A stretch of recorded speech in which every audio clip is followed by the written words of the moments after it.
there, humans, to be earthlings, whoever you are, whatever you're doing, and whoever you are lucky enough to be doing it too. I'm Bushka on Blitz, and I'm back today with a couple of games. Basically, there's one of me and the Panther, one of Swiss Cheesel doing the business in the T20, and a really funny double defender game I had with, I think it was Ouija. Yeah, just a bit of giggle. Earning gold, writing the credits. Anyway, we'll get through that. These are patron-sponsored posts. We just did the NA boot camp this morning. I did a YAG Panther review before that, and I just wanted to get through some of these games. I've got a lot of footage that I've been saving up for various different things and talk about different tanks and more about the tactical side of stuff than anything else. This is the lovely stuff on Castilla, and you can see I've looked at the teams here and they've got a whole bunch of mediums and lights. And I've gone down this flank with the express purpose of getting to this rock area at the back where you can use the Panther. Now, the Panther, for my money, has the best gun in Tier 7. It's some kind of special, and it's been buffed. It's been well and truly buffed. The rate of fire now is absolutely spectacular. It's closer to 14 rounds a minute than anything else. I think it's 13.64. It's up to like 2300 DPM, or I think it's actually 14 rounds a minute. It's right up near the Comet, but the gun is laser-like. The penetration numbers are off the Richter. It's 208 mils of pen, I think, on the AP and 244 on the APCR. Couple that with some 0.32 dispersion, a very quick aim time, and a tank that used to be pretty average is now, in fact, very, very nice, and it's a great sniper. And you can see here what I'm doing is I'm leveraging off that KV floor, and he's doing a brilliant job, and I'm going to give him a congrats at the end of this little run, because I am just sitting up the back and he is buying me targets basically with his hit points and his armor, and together we are holding this flank absolutely in our tight little paws. And the Reds are in a really bad spot because we've got enough DPM up the back here to really put the hurt on, and they don't really have a lot of tanks that can just slip on up and smash that KV, and he's asking for help, and I understand he's distressed because he has 3 Reds in front of him, but we are still getting shots off his hit points. You can see there, look at this tank go. Now this is all AP rounds. They're giving me good shots. The speed of the gun and the fact that it's able to comfortably pen everything in front of it. Even in a tier 8 game, you saw the 44, we put one into the edge of him there, just waiting on that SP1C to move out. We put one through. It's almost a precautionary thing. The SP1C is going to struggle to pen that KV from where he is, unless he's using heat. The KV angles out really well, and we get another one into the SP. Now you can see a lot of people carry on about being a bit of a coward in the game, or not pushing, or being... play the tank to its strengths. That KV4, and I'm going to give him a wrap there because he's done a really good job, has a lot of hit points. He's got a freaking huge amount of armor, and he can soak up damage and side scrape. And he's done that, and he's spotted all those tanks. He's just been the big meat shield, and we've been able to sit at the back and pour the damage in. Now, not all tanks are the same. It's certainly not the case that you could do this this kind of thing with other tier 7 mediums, like the T20, for instance, which we're going to see Swiss Cheesel take a turn in just a sec. It's a big, high alpha tier 7 gun. It doesn't have much in the way of DPM, and its accuracy is pretty pants. It's got some gun depression, and there's not much else I like about it. But Swiss has got a real soft spot for it, and he loves that thing to bits. And you can see how this thing now moves pretty well. The gun is excellent. It's constantly hitting its targets. It's one of the best auto-aim weapons I find when you want to switch auto-aim on. If you're not, and look at it just go through the gun mantlet. The reticle is tiny. The dispersion is so tight. Wow, it can really do the business. I don't know what this guy is on about the SP1C, but Swiss in the T20 fills him up. Now we hit him, but we didn't pen. There you go, but we're going to get it done there. Straight through the side. We're switching targets again. Look at the gun work. It's an absolutely phenomenal weapon.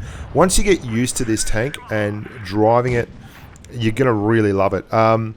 Straight past the IS-3 defender, and he probably thinks I'm the lesser of two evils, so he's going to go for the guy in front of him who's the low hit point nameless, and we're just going to get to pour shots into him. If you've got a YAG...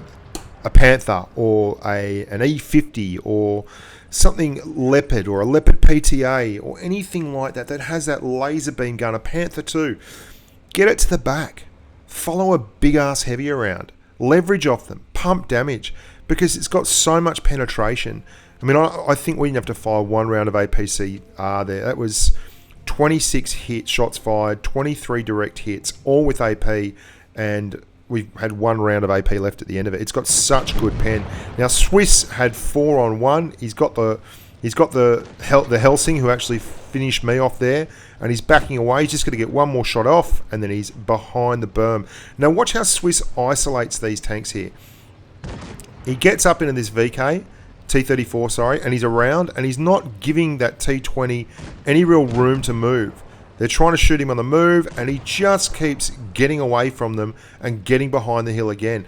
There's 3 on 1. We don't know where the SU-100 is, but look at the fact this is a gun with a big alpha, and he's playing peekaboo.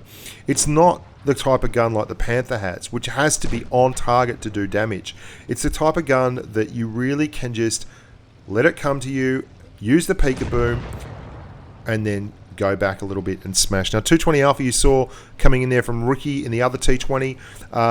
That was certainly a lot more than you get on the Panther, which has 160 Alpha. So you're looking at a tank with 60 more Alpha, or basically another 40% damage per roll. So while it doesn't have the DPM, it has that peekaboo Alpha. Now, peekaboo for you guys who don't really get into the game too much or are just starting off is where you take a shot, you pull back until you're completely reloaded, then you drive forward, even sometimes reset camo, which takes 9 seconds to do completely from when you disappear from view. Then you drive forward, you fire, and you do it again. And you can see that's very different from the tank we just saw, the Panther. Now, Swiss can obviously drive this thing into the ground. He's run out of petrol, I say to Swiss. Send him back to the servo. Now, in Australia, a servo is a service station, the gas station, I guess you'd call it. And that's 2 very different tank types. The Comet and the Panther 1, they both need to be on target all the time to get their damage across because they have exceptionally high rate of fire. They're firing a shot every 3 or 4 seconds. And when that's the case, you don't have time to reset camo. You've really got to get that alpha in and let it ride ASAP. You can do that from the back still, but that's very hard to do with a tank like the T-20. The T-20 is not a good sniper. It's got a very poor dispersion rating. It's got average penetration numbers, and you've got to find a use for the tank. And I go back to this again and again in this game. If you can't figure out a play style for the tank, it's generally not going to be the tank that's the issue. We've had lots and lots of reviews. I think I'm up over public videos. I'm up over 310 videos. Privately, there's like 350, 360 videos at least on here. And there's very, very few reviews I've done which are bad reviews. In terms of, I think the tank's bad. There's a few main culprits, but there's been other tanks that have been buffed and become good tanks. Nearly always there's a way to play a tank successfully. I mean, if you watched the Waffle Tractor review recently, you would have seen some of the most obscenely silly gun handling you're going to find in the game. But at the same, look at the gun handling on this thing. Oh my God, wait for that reticle to drop. It's like, just wait for it to drop. And then drive forward so you can't see anything but your turret. And then miss. And there's a target coming up on my right here. I'm going to take a lot of damage really quickly in this game. I'm quite aggressive. Ouija is with me. Mr. Ouija, another one of the grump boys. And I've pushed up pretty hard on the flank. Now, we've been playing defenders for about an hour, grinding credits. Now, this is on my normal account. So I've actually got to grind credits on this account if I want to actually buy any new tanks. So I'm sitting here on a reload, just trying to wiggle and jiggle and stop this IS-3 from hitting me. And there's not much I can do about it. And I'm just hoping someone turns up, because at the moment, I'm not looking best. I've had better games. Really struggling. I'm face hugging this IS-3. Got him. Sniper is down. However, there's not a lot of hit points left in the tank for Bushka, and I've only got 1 shot left in the clip. Now, as I was saying before I rudely interrupted myself, there's usually a way of finding a successful method in a tank. Like you're either a sniper or you're an assault tank, they call it, or a breakthrough tank, they call an IS-7 or something like that. And these are all very, very valid ways of playing a tank. And you get a T20, and I can't play it very well. Ouija and Swiss and guys like this, I know I've played with them in T20s, and they rock it, and I suck at the T20, and I find it really frustrating. But that just doesn't suit what I like to do in a tank. I'm usually pretty methodical with the way I play, and try and get wins by not taking damage in and giving damage out for as much as possible. So it's successful and it works, but there's people out there who are a lot more aggressive than I am, and they're probably a lot better than I am too. But if you're looking for a way to get things done, then that may be helpful for you. And you can see here, things have gone from good to not so good. Ouija and I are left, but there's 3 tier 8s left and 2 tier 8s and a tier 9 on their team, and we're pretty low on hit points right now. Things looked solid as a rock for a bit, and I'm on a reload, so I can't help it, and this T-54 is going to go over there and thump this poor old IS-3, and I'm just waiting, and I have in fact forgotten to reload, which is going to cost me tremendously. I've now got 3 rounds of heat left, right? This is diabolical. This game is going to go right down to the wire. Ouija and I, oh, look at this. There's no hit points left now. The next shot is going to nut me. Ouija can take 1 from the 44, and he'd need a horrible roll from the IS-3 to actually get the job done. So what we're hoping is we can push up here on the 44 and get the kill. Now, there's that 44. I'm just baiting. We're just going to go around the corner. He's going to try and get that shot. He knows he can take one. I need to hit this shot on the defender. There we go. So the defender is now a 1 shot as well if we have a good, solid, average roll. 400 will get the job done. I've got 1 round left in the pocket. Something to note. I've blocked Ouija, which was really stupid.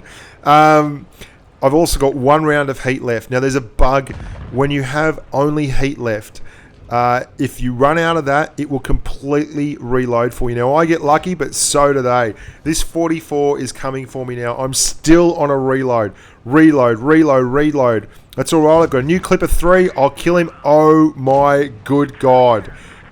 Because I ran out of heat, it starts automatically reloading the tank, and I've got to drive forward soon just to try and put this 44 off. Get the track. Now drive forward again at him while I'm backing up. Bouncy shot. Nearly on the reload. Dodge. Drive forward like a lunatic. Hit the engine boost. He's going to panic. Oh my God. Did not deserve that one. I did 2 full reloads to fire 2 shots. 4,336 damage. Fired a heap of heat, but doesn't matter. We got the win. That's what happens when you don't pay attention to your ammo loadout and what's going on. And dearie me, wasn't that a diabolical game? Well, there you go, boys and girls. That's just a couple of big games, a couple of bits of fun, talking tactics about how you've got to find a way to use the tanks correctly and get the most out of them. The defender is just an overpowered monster. It gets way more bounces than it ever deserves, and with its heat, it can really do the business. It's unfortunate for those people who missed out on the IS-3 Defender event, because it is probably the best Tier 8 premium heavy. It's right up there with the IS-6. If I had to pick a tank now to drive at Tier 8 though, in a heavy, I'd drive the Carnarvon. I can't believe I'm saying that. Snake Eyes will gut me like a fish. I would drive the Carnarvon. There we go, ladies and gents. Now, that was a Patreon-sponsored post. For those of you who don't realise, Patreon is a sponsorship thing you can do on the channel. You get access to the Telegram chat. You get access to the voice channels. You get access to the training rooms. We just did an NA training room today. We had 16 humans sitting in there going berserk, people spectating and stuff. It was a lot of fun. We're going to be running a tournament, a Patreon tournament with 3-on-3s. I'm going to organise that, get entries in from all over the world, and we'll run for NA, for EU, and for Asia. And for the guys in Patreon only, obviously. So we do a lot of stuff like that, and it's a good giggle, and you don't have to sponsor every video. I know there's a big misnomer out there that people seem to think that it's going to cost them every time I produce a video. You can do a $5 donation at the start for one video, and that's it, and you're done. That's it for the whole month. I mean, it's the price of buying a mate a beer. I don't know. And if you're interested in being part of that community, hit it. If not, completely understand. And I'll keep the videos coming every day, and you guys keep watching them, and we'll all be happier for it. Look after yourselves, humans. I'm really stoked to still be doing this. You're pretty excellent. Look after your families too, and stay safe on the battlefield.